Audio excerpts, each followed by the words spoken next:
Daniel here for Tabletop for One and my solo preview of 2040 in American Insurgency.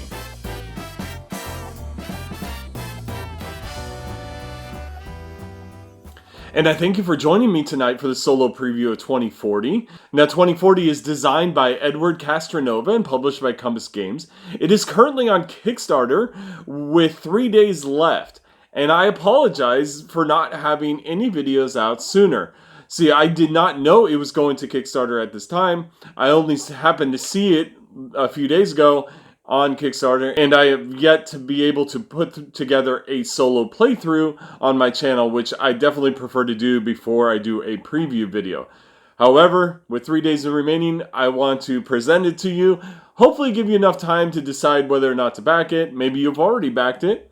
But feel free to ask me any questions in the comments below after this video if you would like to know anything else about the game. And so with that in mind, let me go ahead and talk about the gameplay. Now, the gameplay of 2040 has you playing the Federal and the Rebel side in a solitaire game. So you're going to play two-handed, you're going to play both sides, and this is a card-driven kind of war game that is similar to coin games, counter-insurgency games. And basically, your cards are going to be played for either an event or for ops points, and these ops points will be used for various actions.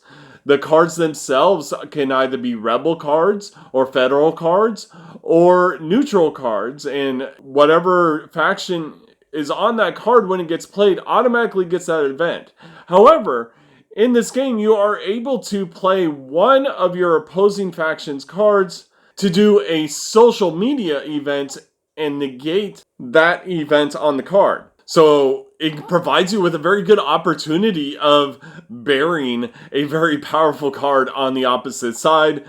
But then you also have to kind of plan out the rest of your hand, because you're going to have 7, 8, 9 cards in your hand, and you want to decide which ones are going to go out in which order, and the game state can change.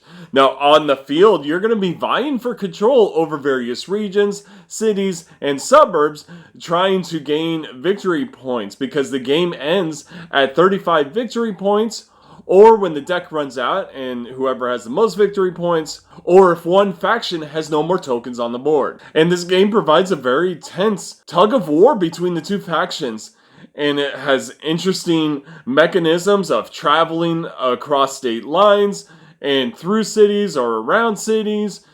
It has the ability to build bases, fundraise, manipulates social media. There's a news cycle display that gets changed every round, but you're actually able to manipulate it during the round in hopes of getting the news in your favor, or the social media in your favor.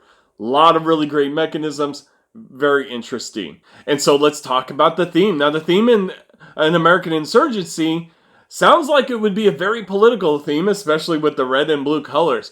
But the designer has done a very good job in distancing itself from political lines. Blue represents federal, red represents rebel, and has nothing to do with the political parties. I greatly appreciate that. It comes through very well in the game. It also provides a striking display for the game as it puts those colors against this backdrop here. You'll see this board is fantastic, and the colors on the board provide a nice contrast to the colors of the red and the blue. And so the board ends up being very readable. But all in all, the theme is just, it's great. It's something that, you know, we've seen in Red Dawn, or, well, both Red Dawn movies. Great movies, by the way. But it's something that we kind of feel like it could happen. And so it's an interesting theme to explore. And there's 2 scenarios in the game, one for the Patriots and one for the Resistance. And they both change the way the board starts out, but they both provide a great thematic experience. I really felt like the theme hit the mark on this. Now, there are some cards that maybe detract from the theme a little bit because they're a little more satirical in the flavor text. You have one here that says games, movies, and TV, and it says couch potatoes leave real world. Or you have don't mess with Texas, or oh Canada. So there's some cards in there that just have a nice little humor to them. It may take away from the theme a little bit, but it provides an interesting way to read the cards and just add a little fun to it. So I greatly appreciate that. And so then let's go on to the production quality. Now, I don't know if this is a preview or review copy. I'm going to assume it's a review copy because the production is done quite well. The cardstock is very good. It's not too thick, easy to shuffle. So I'm happy with the cards.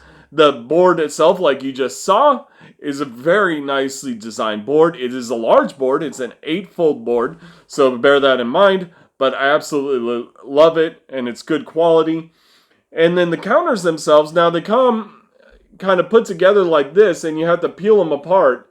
And as you can see, that's going to leave some tags on the corners. So I would plan on clipping them, which I had no issue doing so, and they turned out fantastic, and they work very well. And the counters themselves are very easily read, so you can tell exactly what's on the counters when you look at them. And now for the ease of solo play, again, you're going to be playing both sides. That's pretty straightforward for a war game type game. There is no AI. I have no particular problem with that. I'm very used to it. Now, if you're looking for an AI game, you may have to look elsewhere. However, it plays quite well as a solo game. It's very easy to pick either side and try and work the best with the cards you have.